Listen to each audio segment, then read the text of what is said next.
Hey everyone, I'm Jason, and this is your commentary on Leviticus chapter 11. This chapter discusses the laws about eating animals. It's broken down into 8 sections. We're going to discuss mammals, water animals, birds, insects, disposing of the carcasses, reptiles, becoming unclean, and that God is holy and his laws are good. The Lord spoke to Moses and Aaron. He said to them, "Speak to the Israelites. Tell them, many animals live on land. Here are the only ones you can eat. You can eat any animal that has hooves that are separated completely in two, but it must also chew the cud. Some animals only chew the cud. Some only have hooves that are separated in two. You must not eat those animals. Camels chew the cud, but their hooves are not separated in two, so they are unclean for you. Rock badgers chew the cud, but their hooves are not separated in two, so they are unclean for you. Rabbits chew the cud, but their hooves are not separated in two, so they are unclean for you. Pigs have hooves that are separated completely in two, but they do not chew the cud, so they are unclean for you. You must not eat the meat of those animals. You must not even touch their dead bodies. They are unclean for you." So the law for land animals is pretty straightforward. 2 things. They have to have hooves separated in two, and they must chew the cud. Many creatures live in the water of the oceans and streams. You can eat all those that have fins and scales. Treat as unclean all the creatures in the oceans or streams that do not have fins and scales. That includes all those that move together in groups, and all those that do not. Treat them as unclean. Do not eat their meat.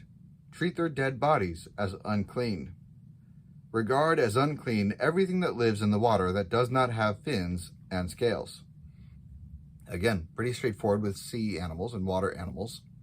They have to have fins and scales. That's it. Anything that doesn't have both, they're not allowed to eat.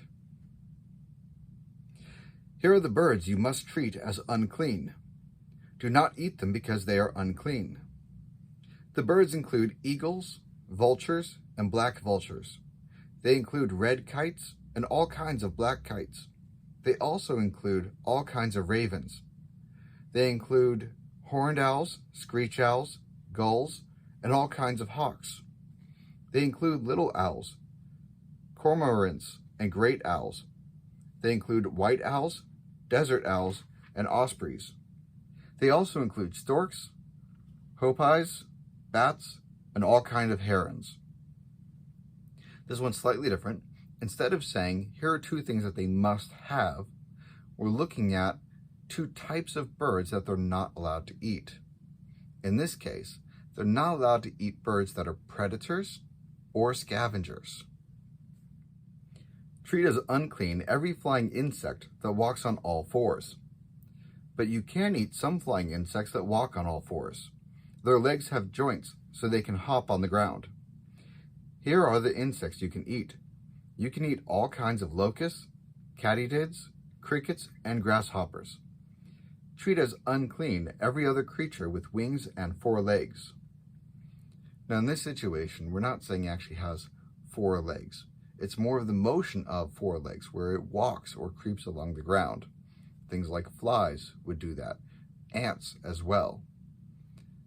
Unlike flies and ants and other insects, crickets, grasshoppers, locusts, they have joints that are above the knee. They actually jump rather than walking along the ground. It says the ones that jump like that are okay for them to eat. You will make yourselves unclean if you eat these things. If you touch their dead bodies, you will be unclean until evening. If a person picks up one of their dead bodies, that person must wash their clothes. They will be unclean until evening.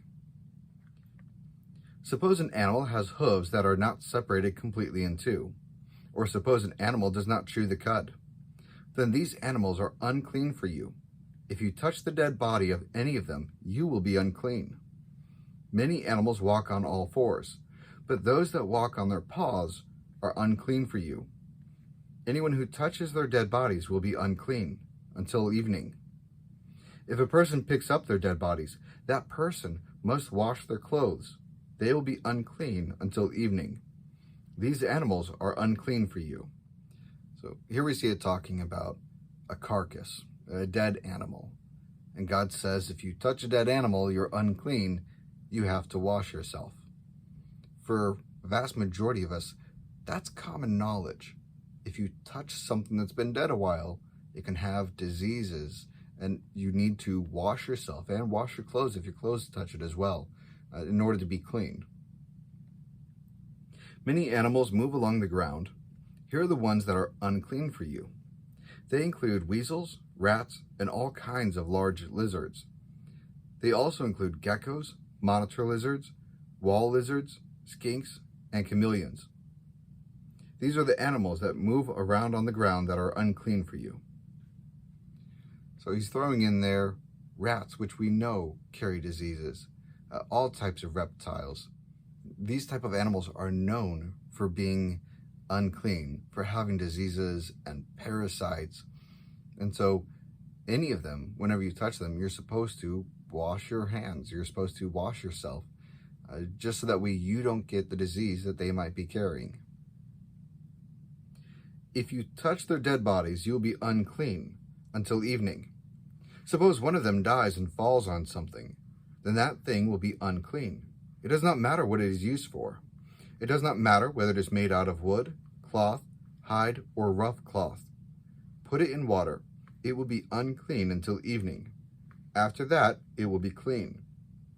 Suppose one of these animals falls into a clay pot, then everything in the pot will be unclean. You must break the pot. Any food that could be eaten but has water on it that came from that pot is unclean, and any liquid that could be drunk from it is unclean. Anything that the dead body of one of these animals falls on becomes unclean. If it is in an oven or cooking pot, break it. It is unclean, and you must consider it unclean. But a spring or a well for collecting water remains clean. That is true even if the dead body of one of these animals falls into it. But anyone who touches the dead body is not clean. If the dead body falls on any seeds that have not been planted yet, the seeds remain clean.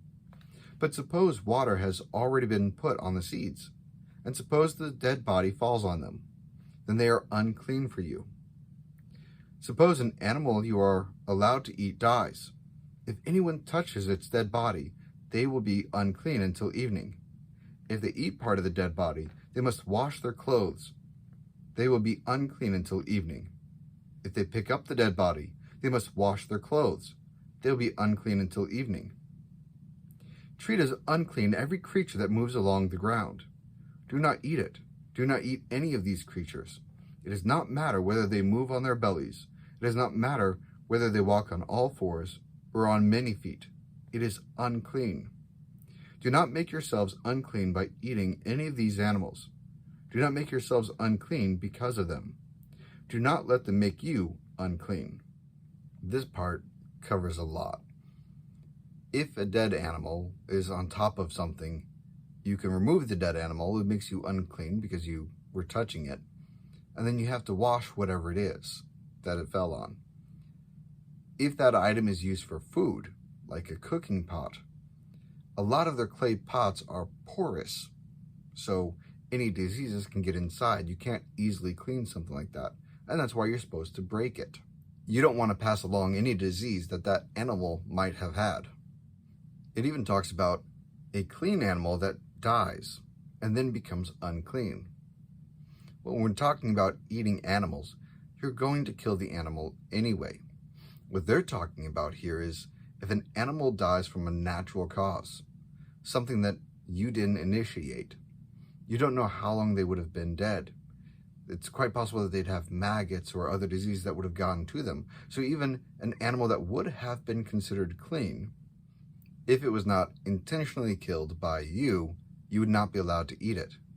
A lot of this would be considered common knowledge to most of us today. But back then, they didn't have access to good hygiene standards. So maybe they didn't know that if a rat fell in your rice, you can't just remove the rat and then continue eating the rice. Germs, diseases, and parasites are not things that you can readily see, and yet they can make us sick or even die. And so God is laying forth laws for them in order to protect his people. I am the Lord your God. Set yourselves apart. Be holy, because I am holy. Do not make yourselves unclean by eating any creatures that move around on the ground. I am the Lord. I brought you up out of Egypt to be your God. So be holy, because I am holy. These are the rules about animals and birds. These are the rules about every living thing that moves around in the water. And these are the rules about every creature that moves along the ground. You must be able to tell the difference between what is clean and what is not. You must be able to tell the difference between living creatures that can be eaten and those that can't. God has the right to speak to every part of the Israelites' lives. He brought them up out of Egypt. He is holy. So he's setting forth kind of his credentials here. And he says, I'm holy. I want you to be holy as well. So obey my laws. Although his laws are spiritual in nature, they're also social as well as hygienic. The laws that he gives his people are good laws, meant to help them out.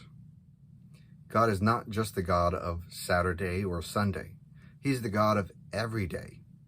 He speaks into every area of our lives. Following his laws may seem like a burden, but they're actually for our own good. We do learn later on in the book of Acts that we don't have to follow the same laws that the Israelites did. We could eat pork. We can eat anything because if God made it, then it's not truly unclean. But at the same time, it would be wise for us to listen to him. Following his laws won't save us. Only Jesus can do that. But maybe following his laws will make life a little bit better for us. He is, after all, a good father who wants what's best for us. That's it for our commentary on Leviticus chapter 11. Thank you so much for joining me, and I'll see you guys next time.